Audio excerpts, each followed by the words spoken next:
week. Signed with the Rams before Week 16. He rushed for 123 yards today in the Rams divisional win, and he caught up with Steve Wyche afterward. What a story. CJ, first off, to come out and get a performance like this where you and Todd come out, each go over 100 yards, you really work in tandem to win this game. But just what about that performance? The big boys play really great up front. Me and Todd just try to pick the right spots. I said it, all week. When Todd wants to take a rest, I just want to be in and don't miss a beat. And we're trying to do the best we can to win a championship.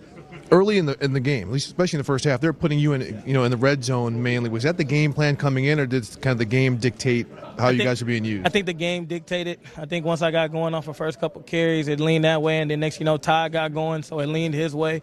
Some more towards the second half and a little bit in the second quarter, and then from there we just start bouncing off each other. So I think it was how the game dictated. I think it's just a good feel of the game, and Coach Pete and Coach McVay had a good feel of that to when to use us and when to utilize us at the right time. When you guys can get a run game tandem going like this at this point of the season, knowing next week is the conference championship game, what kind of dimension does it add to an offense that people already are kind of wondering how good it is? It's huge. It's huge. It's huge just to have another weapon. It's huge to get our, one of the best running backs in the NFL back. So it's big time. And if we can continue to keep this pace going, go back and watch the tape, correct our mistakes, but keep this pace going, we'll be fine. The decision to go for it on fourth down at the end of the game when everyone thought you were going to kick it, take the points, make it a two-possession game. First off, what about Sean McVay deciding to go for it? And then lastly, you guys being able to close it out? Big time. Big time. Sean put the trust in, us up front and myself to try to find a way to punch it in. I mean, it was huge, and that works. And then, closing the game out, that's something we worked on all week in practice, our 4 minute.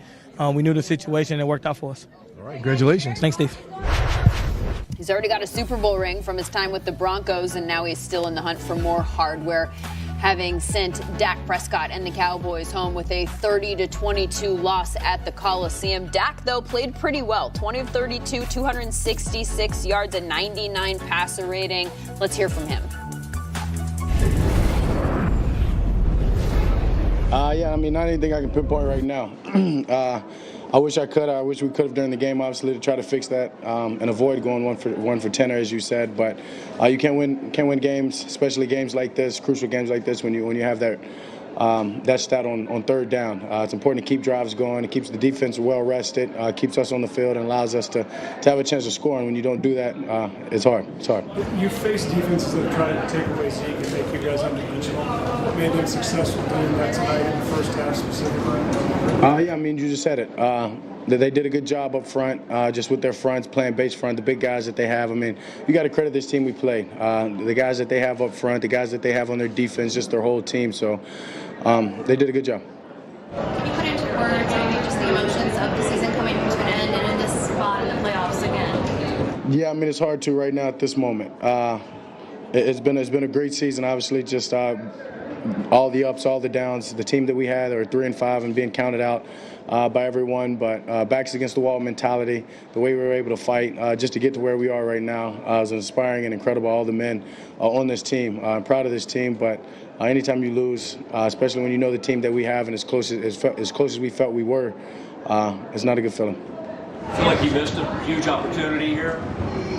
As I just said, we had a good team. And when you know you have a good team like this and you feel so confident about the team you have, the defense that we have, definitely just simple as that, miss an opportunity and you don't know when you get them back. It's almost shocking to see this defense give up 200 yards rushers. Obviously, the defense has been great for you guys this season, but tonight it was a real struggle.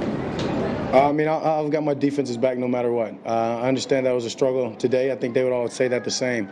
But they've had our back all year long when we've struggled. When we failed from putting up points to keep us in the game, they're the ones that always had our back and kept us in the game and given us a chance to win all year long. I'll ride with those guys any day of the week. Did this game feel like some of those games earlier in the season where you guys fell behind early and you sort of had to put it on your own to get back into these games late? I don't think that's exactly correct. We kind of fell back early in this game, but we were able to get back into it.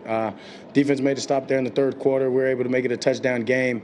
We just didn't get it done on fourth down, and I think that really changed the game right there. You get that. We're still running the ball. We're throwing the ball. We're doing everything, and it's not, hey, we got to drop back and throw it every single time. So we just weren't able to execute when we needed to, and it hurt. You didn't run until about 5 minutes ago in the game. Would you have liked to run the ball? I mean, I've always said this. I just kind of let that come to me. It's not something I go in the game and say I've got to run 10 times to do this or to do that. But, yeah, I let that happen. What did you see on the court? Cowboys 1 for 10 on third down. The Colts 0 for 9 on third down. So that's really the story of the day, right? You can't do that. You got to convert third downs in the postseason. Absolutely. You can't give another team extra possessions. Well, to our quarterback. That's what quarterbacks get paid to do. And when it comes down to it, Dak can make some incredible plays. He made some really nice plays outside the pocket tonight, make some big throws. Hit Amari Cooper early for a touchdown. But you get paid to win on third down. And that's what it comes down to. And Dak's a good quarterback. He's the Cowboys franchise quarterback. But if they want to go where they all want to go at some point in his career, he's just going to have to get better there and in the pocket situations where he just carves you up. Like, you can't leave guys open, right? You can't leave guys open with Russell Wilson. You can't leave guys open with some of these other quarterbacks. Dak has to get to that point, and they're going to be all right. Especially when you have teams that don't have big play ability, teams of this kind of work their way down the field. You know, you have to convert to third downs to get more plays. Dak Prescott, the Cowboys nominee for the Walter Payton